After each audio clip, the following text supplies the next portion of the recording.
Welcome to LOA Today.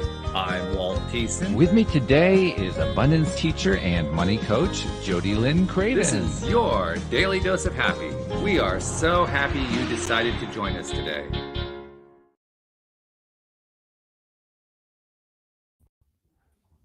I got so distracted because in the middle of the intro, my cat came up to me and was like, crawling all over the microphone and so forth. So I forgot to put us up on screen. But we had the cleaning people here today, and he went and ran and hid. So I think he's happy that they're gone because now he can have his home back again. Which, I can understand. If I were a cat, I think I'd probably feel the same way. But welcome. Glad you guys could make it. Thank you for tuning in. And Jody Lynn, we have an interesting conversation ahead of us here. We have a conversation with a gentleman named Shelley who believes that our families should be run like businesses. I'm fascinated. That sounds dangerous. I don't know what you think, but my initial reaction is you could get into a lot of trouble by proposing that idea. My first reaction was, how efficient.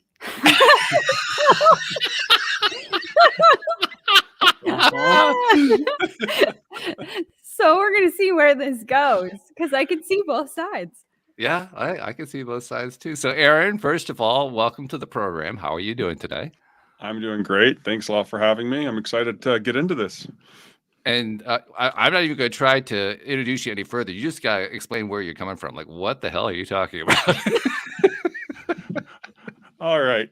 Yeah, so that's probably a little confusing for some because a lot of people think businesses are pretty heartless. They're all about just focusing it only on profit and those type of things. So I'll just give you a little background on myself. I did a mechanical engineering degree, so it's all about systems, right? If you want to make an airplane, you need to understand the fundamentals of it. Once you do, then you could make a passenger jet or a fighter, that type of stuff. So I like to understand things fundamentally. I then got a business degree. I worked at a company called Ancestry.com, if you're familiar with them, some of their operations stuff. And then I worked for a startup. And then my wife and I actually, for the last 20 years, have run an Irish dance studio together. So I'm in business. Wow. My wife she teaches the dance studio. She's the director, owner. I do all the technical stuff, website, marketing, cutting audio and stuff like that. So we kind of have that in our own marriage a little bit because we're in business.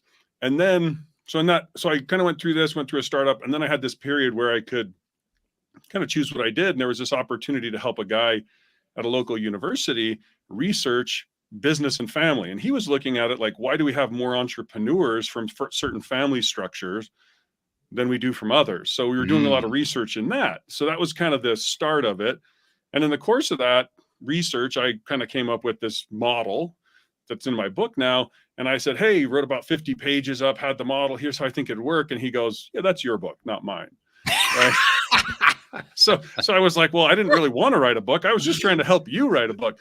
And then at the same time, I was just consulting with him. And then I was also running on an Amazon FBA kind of business, warehousing, doing that type of stuff.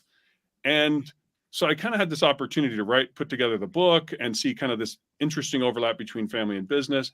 And then it was at that time, my mom had sent me an article that said one of my good friend, well, not good friends, a friend from high school. He had been in the same church, same high school.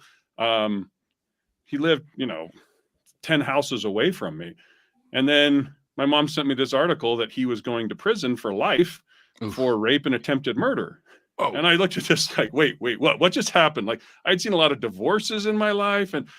But then I'm like, wait, this is an outcome that I don't want for my children.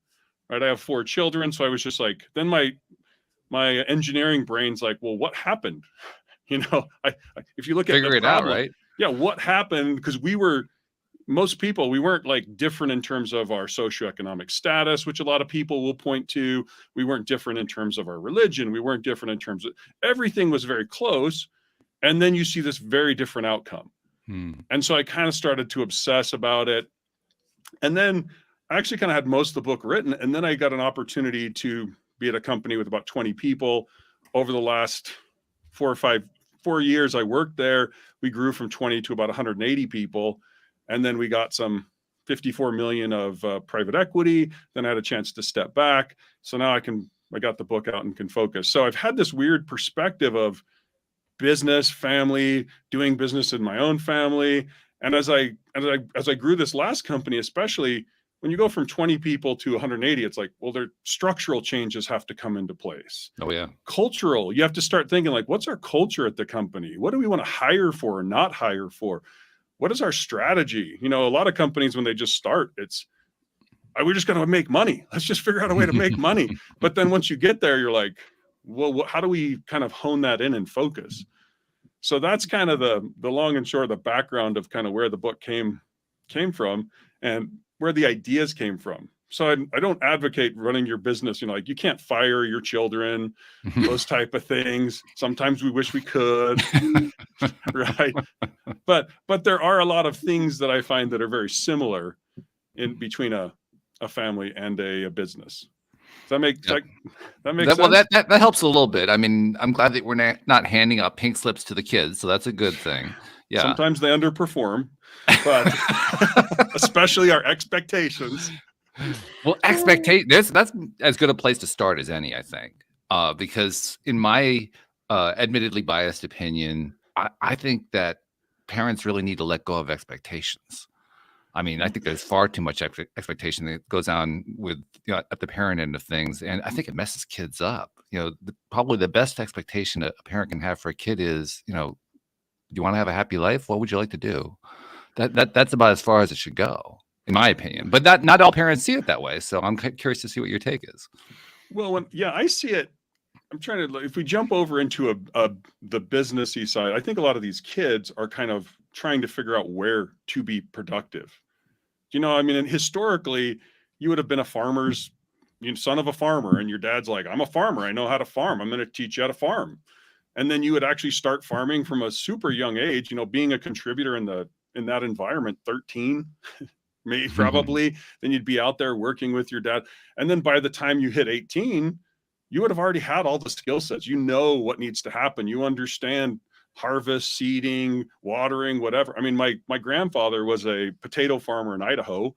So I went up there occasionally and it's like, oh, okay, I see that. But then his son, he had 200 acres that he farmed potatoes on because he learned it. He also did engineering later, but that's kind of where we see, I think there's a side where I agree with the expectations, like in life. Well, I want you to be a doctor. Well, are you a doctor, Dad? Do you know how to teach me how to be a doctor? Because if you're a farmer and you're telling me to do something that you didn't, how do we even know that path? How do we know how to do that? So I agree. It's like, what do we know in our families? What have we learned? Because just like in a business, if I said, oh, we're like for the ancestry, hey, here's ancestry. We know how to do genealogy, but I want my employees to go learn how to do Google search. What does that have to, or go run a Walmart? Like they're disparate businesses. They have very different business models and strategies, structure, culture, those type of things. So it's kind of, there's a little bit of a challenge because historically, I think our families passed on generationally their wisdom and the skill sets that we needed. I think we've run into a little bit of an area where now, oh, my grandpa was a farmer. My mom left the farm, then she taught school. And my dad, he was a professor at a university, so there's this place where I think our parents don't know, as the technology changes and as it becomes more difficult to be a farmer or rancher, some of those old professions, it's kind of hard to teach your children, what should they be doing, or what could they be good at, and get them involved in that. Yeah. Okay. So yeah, I kind of like to talk about the whole thing in terms of business models. So if you look at I think it makes sense if we kind of start there from a family. So if you look at Google, for instance, Google has a strategy, and Google's strategy is they're going to organize the world's data, right? And then they have a structure where they hire a lot of engineers and they don't have a lot of managers and that type of stuff, right? They try not to have too many meetings. They try to, give people a lot of freedom. And then their culture is, you don't have to show up on time, just get good stuff done. If you need to work at 4 a.m., work at 4 a.m. Right. If you need to, they don't have a lot of top-down control, a lot of freedom, those type of things. And those things all work together, that strategy, structure, and culture. That's their business model, and that's how they're using their resources. But if we compare that to another successful company, Walmart, right? I don't know. I think it's tens of thousands of stores now, or 10,000 plus. Their strategy is they're trying to make products affordable for families. Mm-hmm. And then you get into, well, what structure do they have? It's much more top-down structure. They have Very much. stores. They have to have a lot more, real estate, and they have to have a lot different structure. And then their culture is not freedom and do whatever you want. It's you need to be here on time. You need to get stuff on the shelves on time. But if you look at those two businesses, they're both very effective in, generating billions of dollars in revenue per year. And so that's where I think there's no right business model for a company, right? Then you have Facebook that's doing ads. You have Apple who's building hardware. Everyone has a different business model. And if your business model has a good strategy, structure, and culture that are all aligned, great, you'll do well. But if you took Walmart's culture and threw it over into Google, all the engineers would be like, screw this, I'm out. You'd lose all your talent, right? Mm-hmm. So you can't interchange pieces of different cultures into ones that don't fit. And so if we kind of move over to the family now, if you say like, I want to be an entrepreneur, all right, what type of structure do you need to support that? Is it going to be this very top down? You're probably going to be like, if that's your career in your family, you need a spouse who's going to be like, I'll take care of whatever needs to happen. I've seen it with some of my friends. They're an entrepreneur, and then their wife just gets drug into it. Like, oh, I need this. Great. Like whatever needs to happen, you do it. And then what's that culture? It's a lot of learning. It's a lot of failure. I had one friend, he didn't pay his mortgage on his house for 6 months because he didn't have the money. It's like you do whatever, finagle however you can to make it work. Right. It's that culture. But if you came from a family where your dad was a plastic surgeon and you're used to high levels of stability and going on cruises every month or every year rather, and this culture of like, well, we have to act very refined. It's a different skill set for each type of career in each family. And when you start bringing those into each other, that's where you often see conflict. Does that make sense? Absolutely. I think about, sorry to cut you off, Walt. That's I think right. about a conversation that I've had with my husband all the time. I grew up on the farm. I was like 5. As soon as I could like walk and go to the bathroom by myself or whatever and somewhat take care of myself, I had duties on the farm. Like you did not get away from the work. So that work culture of working hard and not really having a set schedule, like when there was work to do, you worked. And my dad has always been entrepreneurial, even though he was never an entrepreneur. He had a 9-to-5 job. He was always like, hey, if you are an entrepreneur, like a farmer, because we always had the farm outside of his job, then you can get tax breaks and this and that. So I learned that early. I learned the concept of investment versus cost early, and investing in yourself and your business and growing. And then my husband came from a family where his dad was the manager of the city parks and rec.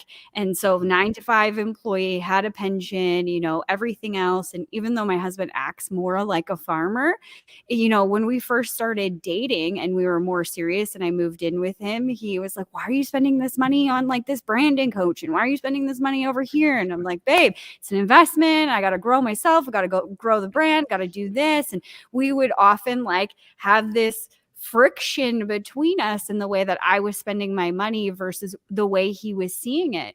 And it wasn't until we bought our own farm and we started a farm business, a market garden business. And he started to see, oh, you have to invest. And he started learning some of these principles that he was really getting on board. And even now, like literally last night, we had a conversation. He's like, why are you going to spend $3,000 on a photo shoot? Like I could just buy you a camera and just take some pictures. Like, I don't get it, because what he sees as value is different.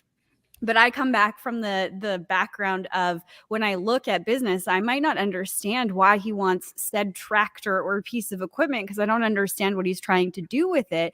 But I know that he sees value and that it's going to help him do this, that, and whatever, so I can get on board with it. So I'm liking where you're going with this idea in terms of, knowing at least that if you take somebody who has grown up in an employee mentality family and you stick them with an entrepreneur, there's going to be that friction. But if you knew that before, or you were prepared for that and able to start having those conversations and both people were open, it would be very different than just trying to stick them together and make it fit.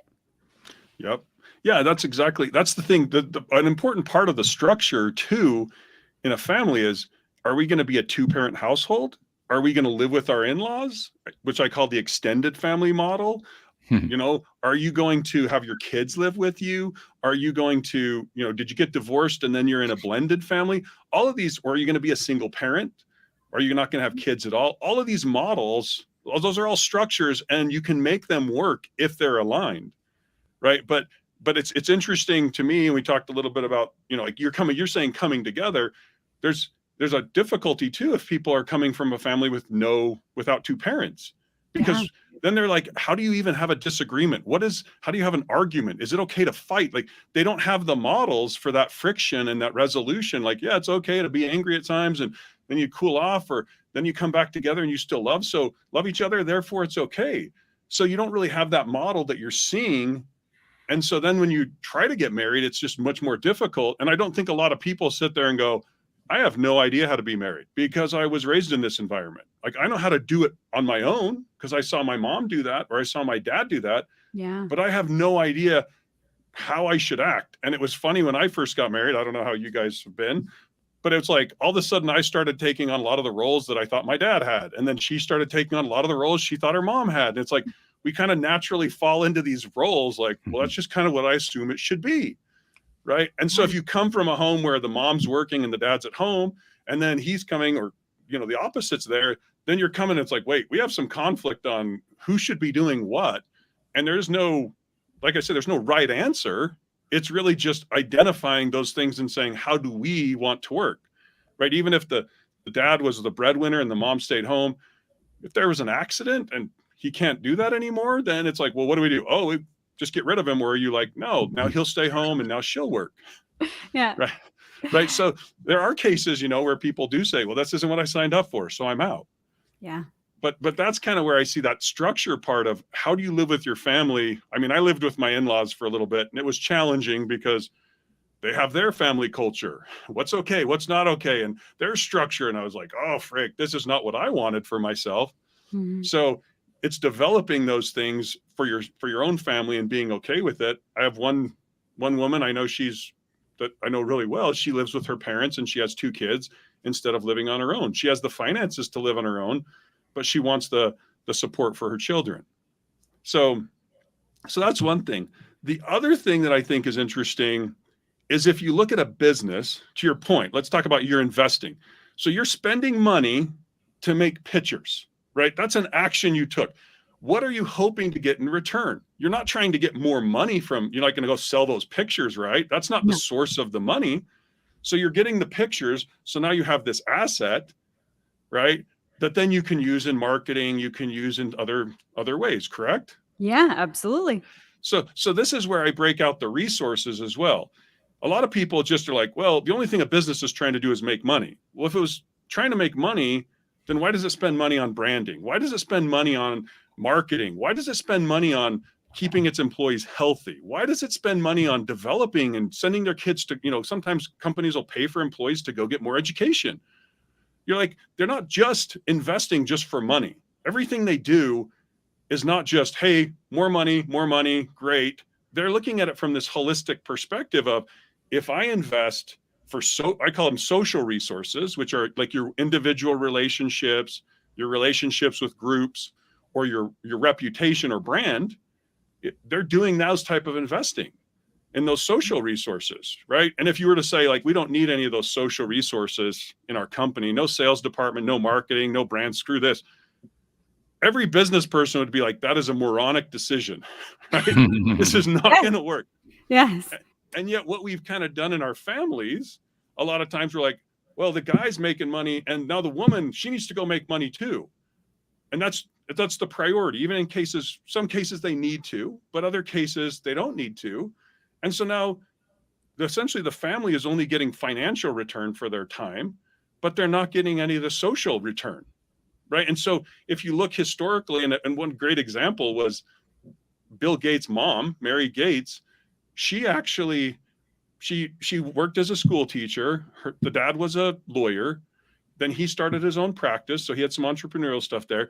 But then she had 3 kids, stopped working, invested in her family. Then she started to invest in the community. She was served on the board of University of Washington, served on the board of United Way, and that's actually a connection that Bill Gates had with IBM, because the CEO of IBM was also on the board of United Way. Mm-hmm. So you look at that connection and you're like, well, how much was that worth?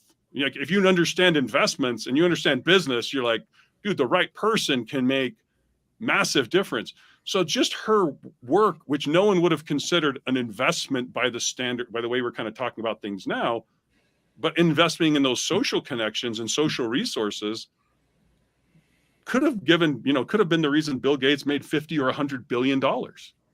Absolutely. Right? And so this is where you see in the family, if you don't invest in those resources, you're not going to have them. And I've seen so many people who, like my mom, invests in the community. She's done service in Boy Scouts. She did service in all these other places. And it was funny, when I got married, there were so many people. There was like 400 people who came to my wedding, and I'm shaking their hands. I'm like, I don't know you. Why are you at my wedding? This is about me, right? And really what it was they'd be like, oh, your mom, she helped my son get his Eagle Scout, and we're so appreciative of her. And hey, do you need any help? Hey, what are you getting your job? What is your profession going to be? How can we help you? And then it was just this parade of, and I'm like, I don't know, maybe I knew half the people at my own wedding, probably less. And they're like, because she had spent, that she helped women or families get through difficult hardships and go through divorce, all that type of investing, which on the standard, family scorecard, a lot of times, or in the financial scorecard, you can put the number to, hey, I made $50,000 this year. But then she had all these investments, and she helped me get jobs. She helped me get connections for work when I was young, right? All those things you can't put a number to, just like Bill Gates couldn't, but then the results for the family were massive, right? Mm-hmm. And that's where I think we've kind of lost a little bit in our society, where we're so not focused on connections in our society, not focused on social resources in our families. And then we wonder, well, we feel much more alone, and we're not getting as much done, and not as many businesses are starting, right? If you have those connections and you want to start a business, like my mom actually was like, hey, this guy did a lot of real estate investing. Turns out he'd worked on founding a city. I'm like, you can do that? He built a 172 unit apartment, and he just would talk to me because of the relationship that my mom had built with him. He's like, yeah, we love your mom. She's so good. She's helped our sons. And I'm like, this would be, how do I get connected to that without that connection, Yeah.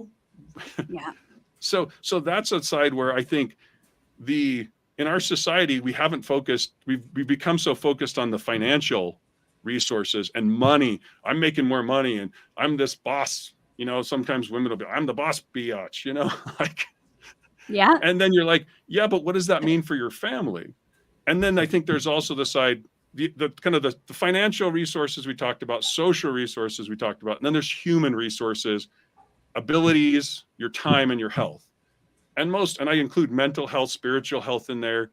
Like, who takes care of the family's health? Who cares about it? If people get hurt, who's taking care of it? Who's providing the food, making sure that the family's well nourished, right? Those type of things. That's what my mom did. And then whenever I came home from school, maybe I had a bad day and I failed or did something, my mom would be there and she'd be like, so what happened? Yeah, I failed this test. Okay, well, why did you fail? Help you work through it. So she was also acting as kind of the family therapist. Yeah. Right. So you see all these roles that were being played and that are super valuable in a family. Right. I mean, even if you look at it monetarily, okay, I need to send my kid to therapy now. Now I've had people who want to send their kids to, rehabilitation camps for $40,000. And you're like, that was the value that was being provided that you just didn't have a number for, so you didn't quantify it. But now that it's gone, we can see that overall societally, we're feeling a little poorer. We're feeling disconnected. We're in therapy. We're on drugs. We're trying to be happy, and I think it's just like people don't understand to your point about investing, they don't understand all the different ways we can invest in our families. I'm sitting here, I'm listening, I'm absorbing your enthusiasm, I'm absorbing Jody Lynn's enthusiasm, obvious enthusiasm, and liking all of that. But I'll tell you honestly, there's a piece of me that is still stuck on the main point. What does this have to do with running a business? Well, business is the exact same in terms of, if you look at a business, all it mainly wants to do is it wants to make money, right? It wants to survive. It wants to grow its resources.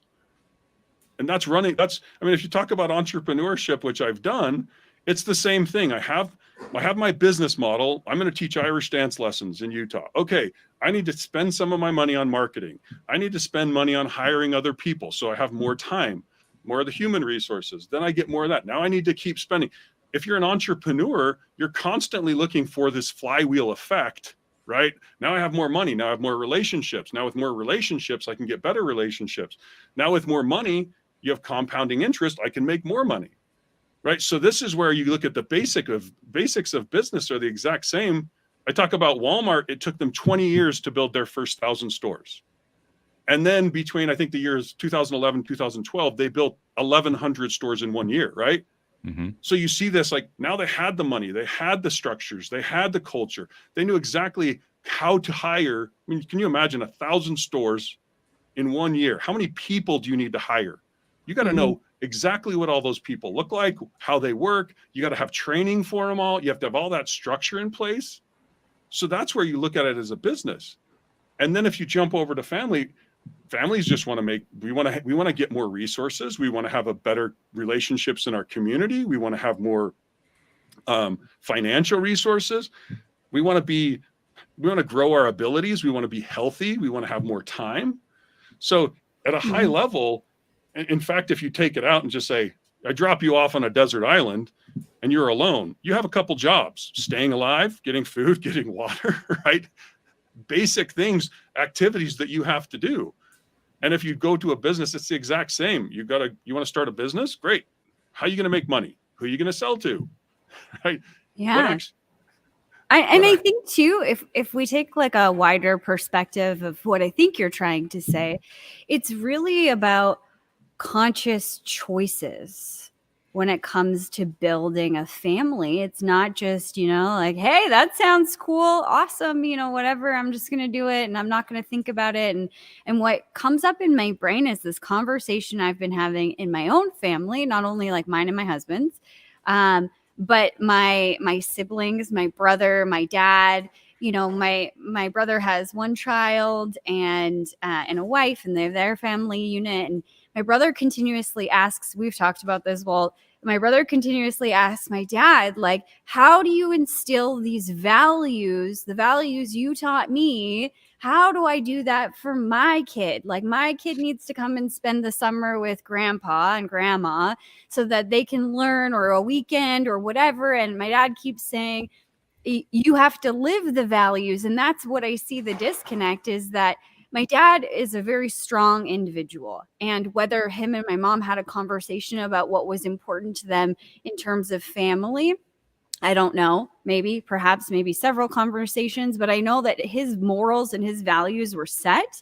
And that's how he lives his life. And that's how we figured out the expectation of us, because his value set was set. They're on the wall, if you will, just like Walmart's is on the wall, or Google. And then we fell into alignment with those values. And I think as my husband and I have a conversation about having children, something that's important to me is instilling our values in our family rather than letting everybody else decide what the value set is for our family. So I want to homeschool our kids and I want to be around more. And those are things that I want to do because I see the value in those things and it aligns with my values. But I think there's a lot of families out there that just kind of get thrown in the fray and are just trying to survive and keep their head above water, that they're not even having these larger conversations. And we see that ripple out into our communities.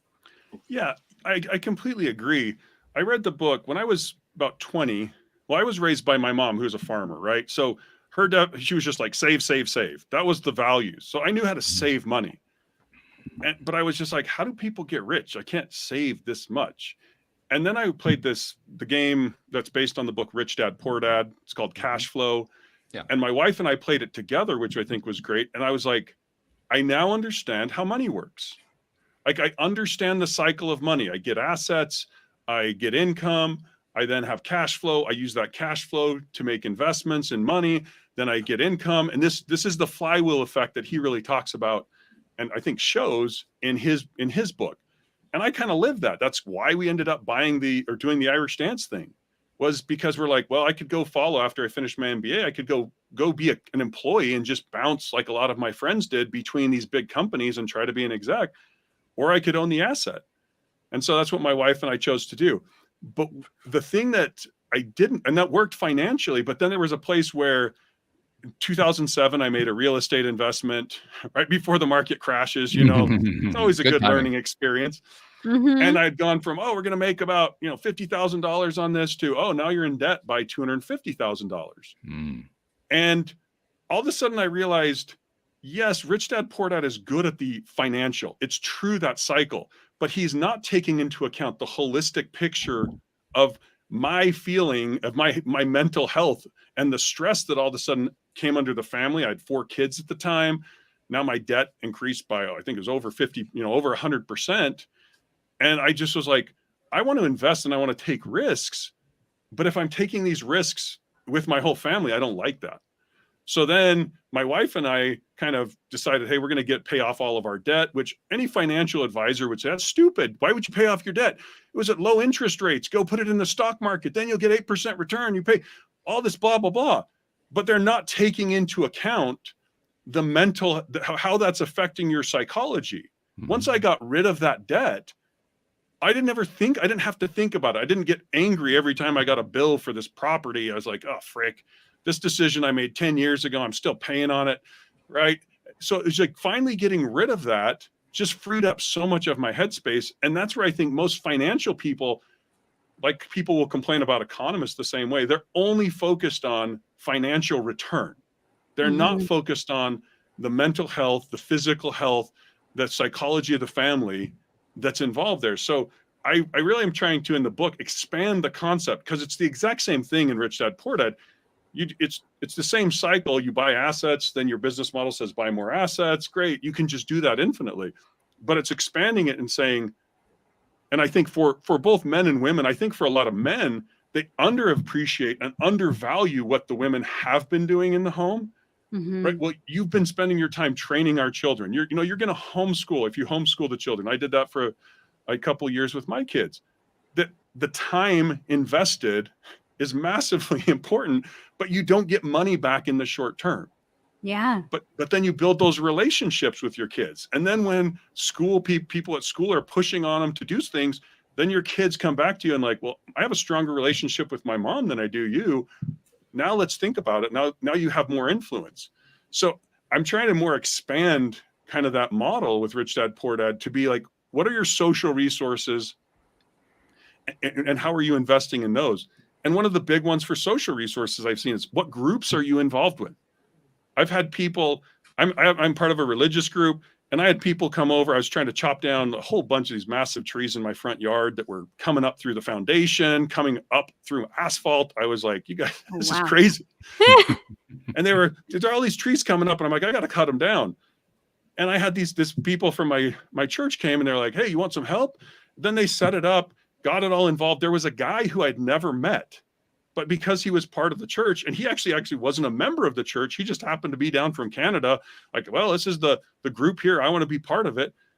So we had this whole group of guys with their sons, chainsaws. The guys are like, most of them are, well, I love using my chainsaw, but I don't get an opportunity. And they were given the opportunity to help see their, show that service was an important part of their business model. Mm-hmm. Right. And so it's like you say with your dad, you have to live those values yourself so that your kids will be instilled with those values and show them the example. But I do think the holistic vision of, are you investing in your health? If you don't invest in your health, like, if you're a billionaire, but you've not taking care of your body and you're decrepit, are you really wealthy? Is that wealth that I want? Yeah. Or if you're a billionaire and your wife hates you and your kids hate you and everyone's using it as pawns and trying to do that, is that real wealth? I don't see that personally as a wealthy side. So I'm kind of trying to expand the prism by which people can understand it, because I think playing the Rich Dad Poor Dad game helped me and my wife have a common language around money. But I don't think a lot of families have a common language around the social resources and the human resources. Because I think I found it with my wife, and I'll go do stuff, outside. I have to shovel the snow. And she'll be like, thank you so much. And then she'll make meals. I'm like, oh, thank you so much. You're caring about my health. Women, frankly, I've heard this one lady talk about it. She said, women keep the human race alive. Like, that's what they've done. They worry about the health. They worry about making sure people aren't taking crazy risks. That's like a huge role historically. Mm-hmm. And it's just like, we underappreciate it. And then we find, well, we're sick and we're unhappy and we're lonely, but I have lots of money. That was amazing. Like, how useless. Yeah. Mm-hmm. It's really interesting because as I'm listening to you talk and listening to Jody Lynn enthusiastically jumping in with it too, I keep thinking, okay, I get where you're going. I like a lot of the messages that you're talking about. I'm still stuck on the business thing. Let me tell you why.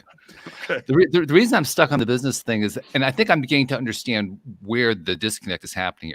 Disconnect may be the wrong word. Where the different valuation is happening here, because I think that what's really good about your approach is you're saying, if we're going to run an optimal business, we're going to get optimal results. Let's take the same idea and apply it to our personal and family lives. The problem that I see is that I don't know many businesses that actually run optimally. In fact, I know a lot of businesses that do not run optimally. And if I look at family resources, I know a lot of families that don't run optimally. In fact, I really have to stretch my imagination to remember, are there anyone that I know who runs their lives optimally? And I have to say, honestly, the answer is no. I'll give you a very extreme example. We were talking earlier about the idea of modeling the way we organize our family on where the income stream is coming in. Well, what if the income stream is coming in from the dad being a drug dealer? I mean, that's really not the kind of business model that I want to build out in a family, is it? I don't think it really is. That is actually, I do talk about that. I talk about there is the unemployed and there's the criminal business model that people use, right? Yeah. It's the income stream. To your point, there's some risks. If you're the drug dealer, there's a risk that the entire family is perpetually at risk of just disintegrating. The dad could go away and the income stream should go away. But if your alternative is, I don't know how to do anything else, why would I not do crime? All right, well, worst case scenario, I get thrown in prison where they feed me, they take care of my health care, right? So at least now I know how you're bringing it up in prison. I mean, maybe not drug dealing, but yeah. Yeah, so that's where I see there's some business models, frankly, I don't think that most people necessarily want to support, right? But everyone has a business model. How are you at a most fundamental level? What actions are you taking to survive? There are some people, because of the safety nets in certain countries, okay, I have some children. Now I get paid to have those children. Now I'll get government support for where I live. Now I'll get, food stamps or whatever to support me. That is a business model. Now, is it one I want to have? No, but it is one that is currently existing in our society. To your point about crime is another one. I can be a drug dealer. I maybe do fentanyl or do whatever those things are. I could maybe make a lot of money. I could, join a mafia. Those are all business models. They just have risks involved with them. Risks involved with them. But it's really that's just where, let's go back to this on the other side. If you look at a company such as Uber, right? Uber was illegal in a lot of the big cities because of the cabs and all that stuff. So they were taking some of those same risks in an effort to, they're saying, well, they call it legal arbitrage in the business world. Well, we'll worry about that when we get there and we'll have enough money and we'll sue and we'll go through all the legal stuff. So this is where I don't want to be prescriptive, right? In terms of a man needs to do X and a woman needs to do Y, and you shouldn't live with your parents, or there's no it's not about me prescribing it. It's more like in business saying, how are you going to, if basic business model stuff, how are you going to make money? What's your revenue stream? Where are you going to spend it? Where are you going to invest? And sometimes those things change over time, right? It's just like, on the podcast stuff, you start out when you're little, great. What are we going to invest in? We're going to invest in better equipment so we look better. Great. Now we get more listeners. Now we have more money. Now we're going to take that money. We're going to try to get better. Yes, like this, the whole model in the business world is this series of making investments. And there are some things that are actually different. I don't know that's so different, but in a family, at some point you're like, hey, we're living with our children. Now our children have all left home. Now the amount of work that needs to get done at home is different. So there's some of these life changes that we go through that actually adjust the business model and what the activities need to get done, right? When I had small children, it was mom or dad had to be with the children, or someone did, all the time. My youngest child now is 16. They're like, I come home and I'm like, we don't have family dinner. I don't even know where my kids are. They're off with friends, right? What used to be a thing, and I have, a daughter who's married and another son who's living away from home. So there's that side where in life, you're kind of transitioning through business models, and you need to be aware of that. And even when you retire, I was making money from my job, and I would go to my work and I would have all these other people I'd interact with, and I would have my social needs met and my mental health, and then I retire. Well, if all of a sudden your social group just got destroyed because you're not hanging out with them. Yeah, that's true. Yeah. Right? Your purpose got destroyed because, well, now I'm not providing money. What am I doing? So there's this time where you kind of have to think through how is our business model going to change when we get to these certain points as a family. Does that make sense? I mean, I'd love other pokes at the model from a business side, because I think it's really, we're transitioning through it. And if you look at it, the culture, what culture are you trying to develop in those kids is very important. And then there's kind of the last act, we could call it, when you're passing on your wealth to your children. Well, how do you want to do that? It's like your business model was the engine that created the wealth, right? That's why you have money in the bank, because you had a good business model.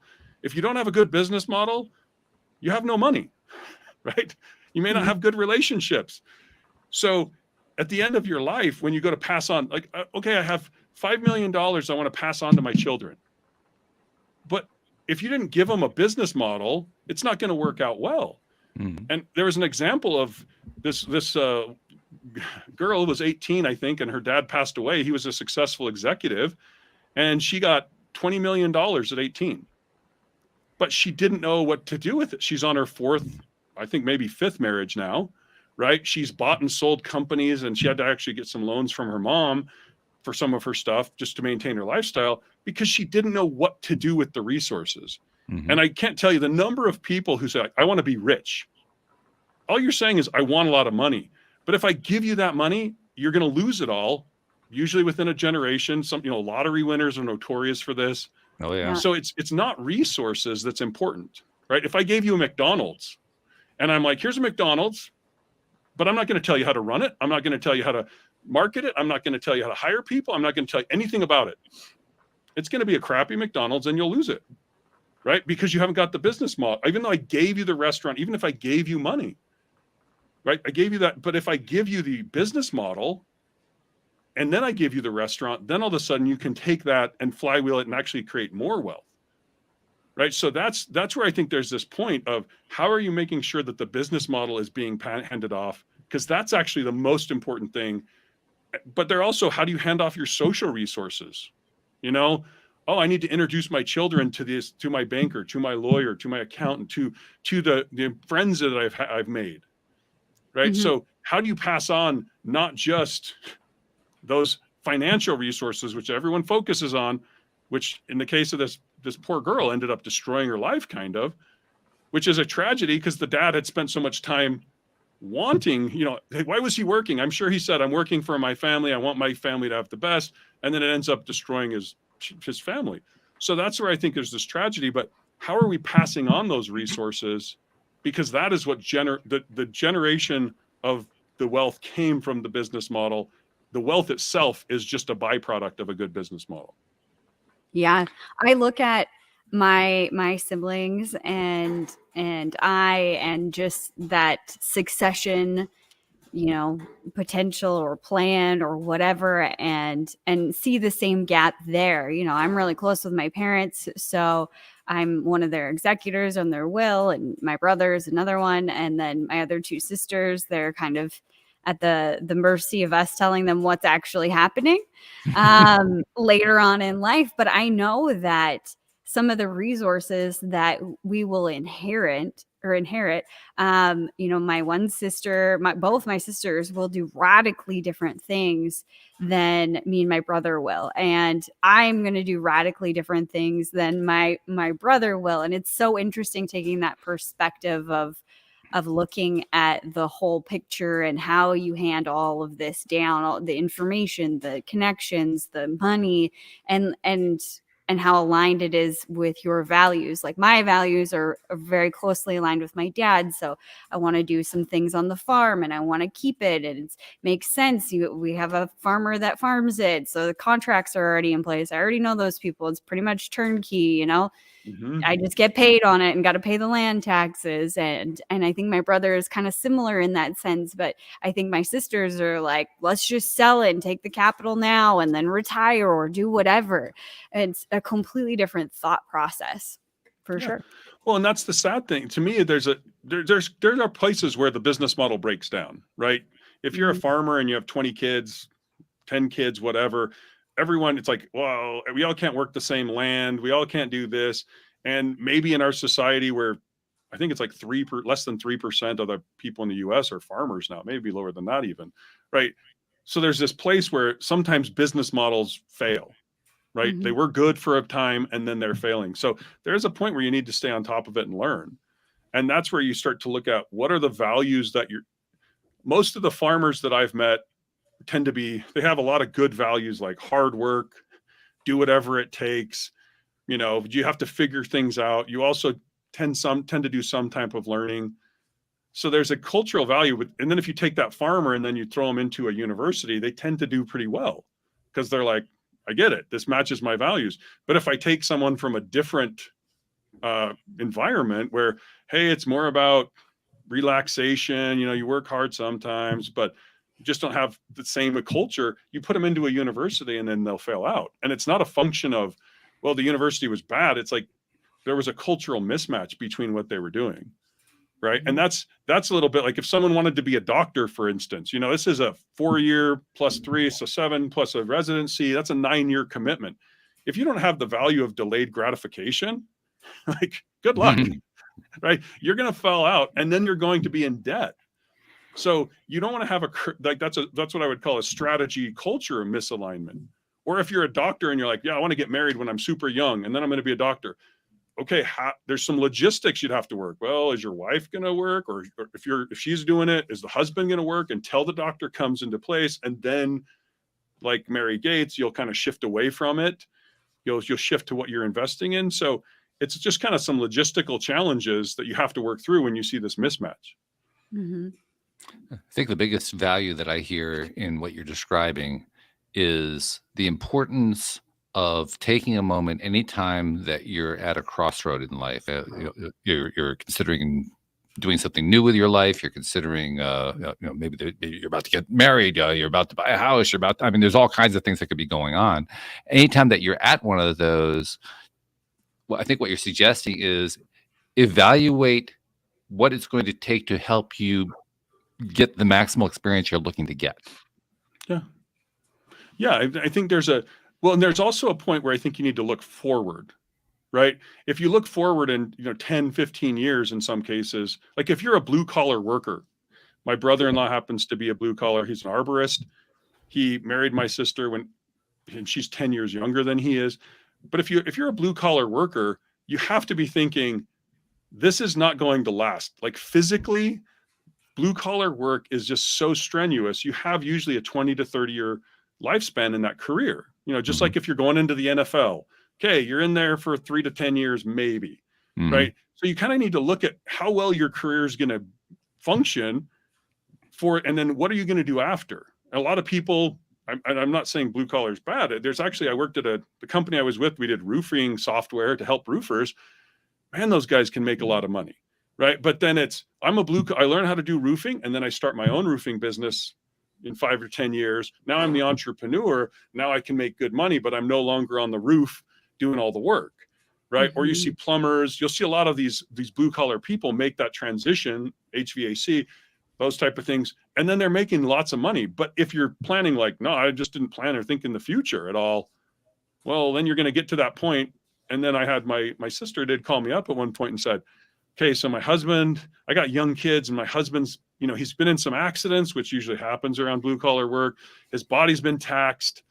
How should I go back to school and get an MBA, get a nursing degree? Should I go get an education degree so I have a job, so we have insurance, right? Because she's noticing the business model is breaking down, right? And so that's where I think you also, as in business, you do annual planning. And there's also things where you look forward, usually 5 years, and just kind of say, hey, what do we have coming in 5 years?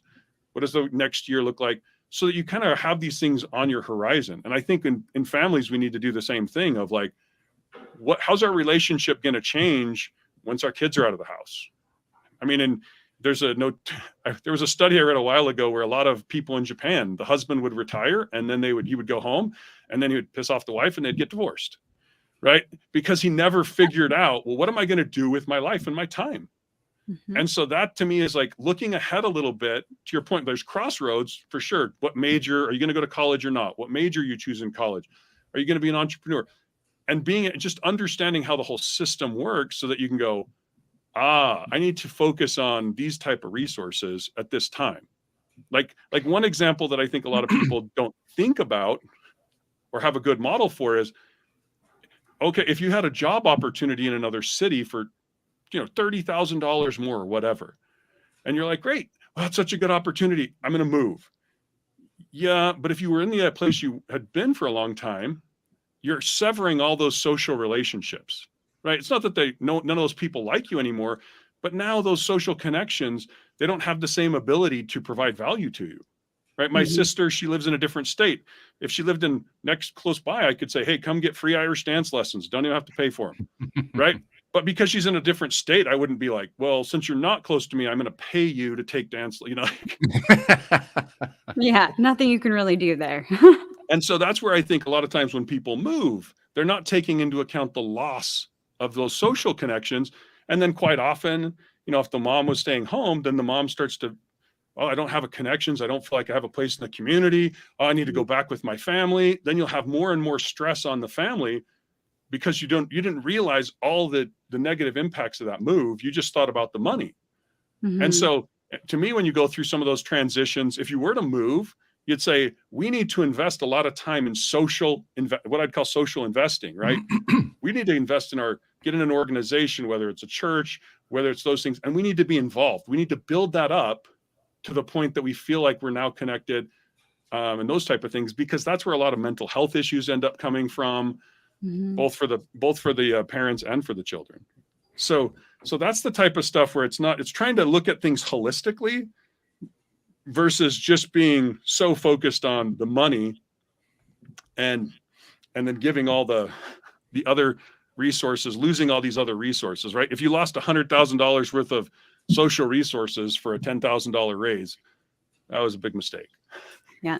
I'm liking a lot of what you're saying. There's some areas that are troubling me still. Let me see if I can bring a couple of them in.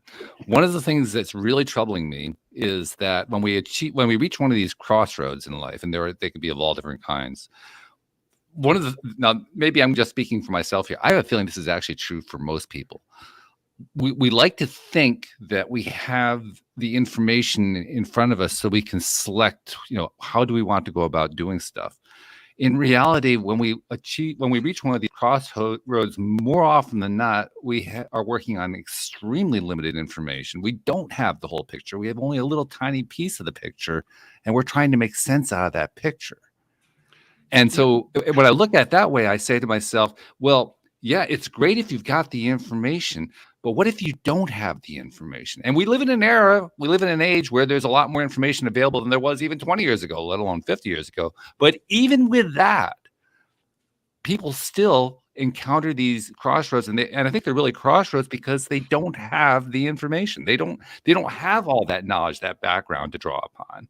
And so we as human beings, we go through life encountering these situations, and really we're making the best decision we can make based on what we know at that time.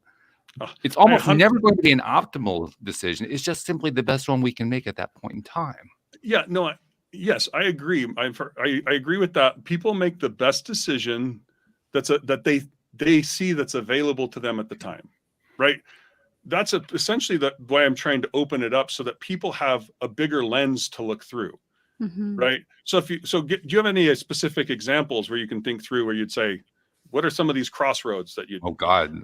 Well, I can think of one that a listener is experiencing right now. The crossroad that he's experiencing, he and his girlfriend, is that they moved to a town in Oklahoma where they didn't know anybody, and they had trouble getting jobs. And when they did get jobs, they didn't pay enough, and they ended up losing their house, and they're now homeless.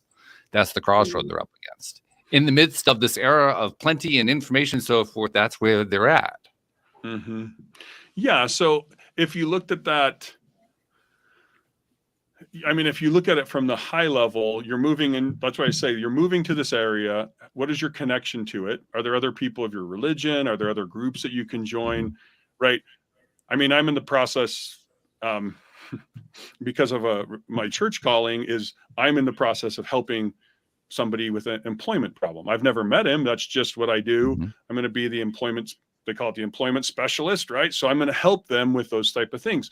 So there's a lot of groups that are out there that want to help people. And so I think, but there's been this general trend where people are like moving away from church, and they're like, well, I just don't believe that. But they're not taking into account that they're also leaving this massive amount of resources with it.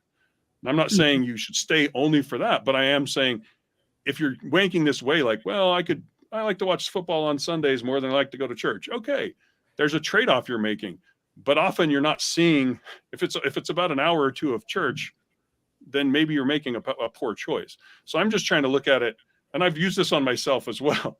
That logic is for myself, where I'm like, what am I getting? How am I doing this? And then I look back. I mean, I got 2 of the jobs that were fairly recent were from people in my church. They were like, hey, I know you and I have similar values because we've talked a lot about business over time. And you see this in sports groups too, where, you'll send your kid to sports and then the parents will talk. And then they're like, hey, I kind of know you. You're a known quantity. Hey, you want to come work for me or work with me or those type of things. So if you get into these, I mean, if there's kind of those crossroads, and I think to your point, it was kind of a series, you move to Oklahoma. Apparently they didn't have a job, or they didn't understand what was paid, and they hadn't thought through some of the financials, and then things didn't work out like they wanted. So then it's like, are you in a career that you have good skills in? Do you need to retool? Do you have family that, if I was in that situation, I would be like, I would go back and live with my parents, right? Or find a brother or sibling. Like, I would try to rely on those type of resources, right? So it's like, it's just like, how is this different than a business? I think I'm going to start a fast food restaurant, and I make crappy hamburgers, and I spend all this money, and I invested all this money. And then at the end of the day, it's all wasted, right? I have to kind of accept the fact that I have a crappy business model, right? Well, is it that you have a crappy business model, or is it that you have an insufficient connection model? Well, that goes back to the point of, if you're depending on what you're trying to do, the connections may be more. When you say connections, you mean the connections with people? Primarily with people, yes. Yeah. That would be a thing where you would say, I mean, when my wife and I got married, I don't know how you guys were, but when we got married, I was used to living in a home with 6 guys. She was used to living with a home with 4 girls, because we were in college. Every day they would come home. The women would come home and talk and download their day and do that type of stuff. And I think I would come home and be like, yo, what's up? We might kill each other on a video game. And then that was and then it's study, right? Well, when we got married, all of a sudden, all the activities we used to do, which were around dating, which were with other single people, Well, we didn't really want to do those anymore. Hey, let's go to the club and see if we can have other guys pick up on you. Yeah, that sounds dumb, right? Mhm. So then my wife and I were like, wow. And then my wife was like, we got to spend more time together. We need to talk more. And I was like, holy cow, I wasn't expecting this. Right. And she happened to be in the dance faculty. So she's like, I have tickets to these dance concerts. And it was just like, all right, like for a little while I can do this, but over a while I'm like, dude, I've seen it enough and I don't really appreciate it to the same level. So then my wife and I was like, again, we were in a religious group. We had our church and I said, we're going to invite every single other couple. It was like 100 couples over to our house. And we invited them over the course of the next, few months. We invited all these couples. And to be frank, the vast majority of them were not couples that we ever did much with again, right? You're like, I don't get along with him. And my wife doesn't get along, but my wife found some friends. I found some friends. We found some friends that we could do stuff together with, play card games. And then all of a sudden my wife would be like, hey, I'm going to go to the dance concert with this girl and her husband's going to come play video games with you. And it was like, sweet. And we'll watch the kids even. Sweet. I'm happy watching the kids playing video games. Well, you guys go watch a concert together. Right. And that worked. But it was because my wife and I spent a ton of time and effort inviting 200 people over to our house over the course of a few months. Right. So that's when I say social investing. There's that type of stuff where you actively invite people in your group. There's also going and doing service in the community. Right. If you're disconnected, go do service in the arts. There's usually a lot of, wealthy people support it. I've seen a number of examples where people who had low resources were in the arts and then they got helped by people with more resources. Mm-hmm. So I think service is one of the best ways to build social resources. And so that's where you get into this. You need to invest, to your point. If you don't have the connections and you move and then you go like, oh, we're just going to not do any investing. No, you should be going over to your neighbors. Like, hey, we're new.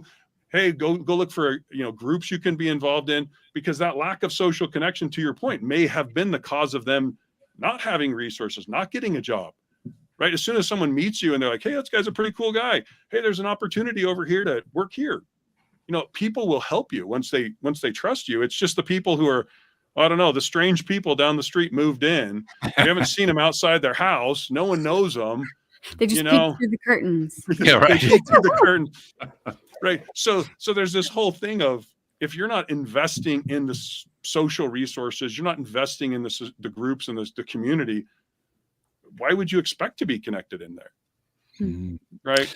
This has been a fascinating conversation. I really didn't know where it was going to go. And per usual around here, an hour flies by and we're like, oh, where did that hour go? And that certainly has been the case in this instance as well. But Aaron, first of all, this has been really fascinating. So thank you very much. Second of all, the book, The Family Flywheel, I presume it's available everywhere. Yeah, well, it's available on Amazon and Kindle.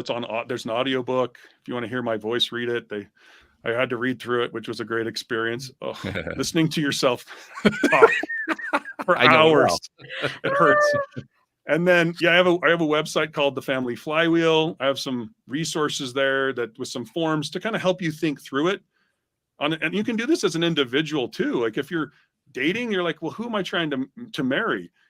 And if you're in a family, then you kind of go through it individually. Here's my business model. Here's the resources I see. Then the other person in the couple can go through them as well. And then you compare them. Do we have the same mission and purpose? Are we going in those same things? And you can find alignment issues and hopefully get rid of those. Like, here's how we're going to tweak this. Yep, that works for me. That works for me. That's really the most friction in most relationships tend to be a lack of alignment. Mm-hmm. So those are kind of the resources I have. You can also contact me at aaron@thefamilyflywheel.com. I'd love to hear from you if there's reactions or whatever. So those are ways to connect me. Jody Lane, have we ever had a guest like this? This is pretty unusual, right? This is not as far. Yeah. Yeah. I think it's such a beautiful conversation, and a good reminder to anybody that's watching or listens to this conversation, or anybody that you talk to, Aaron, that there is more than just money, which I have beaten this drum in my coaching business. It's not about the money. Like, you think that that's what you want, but it's the other side of what you think you're getting when you have said money.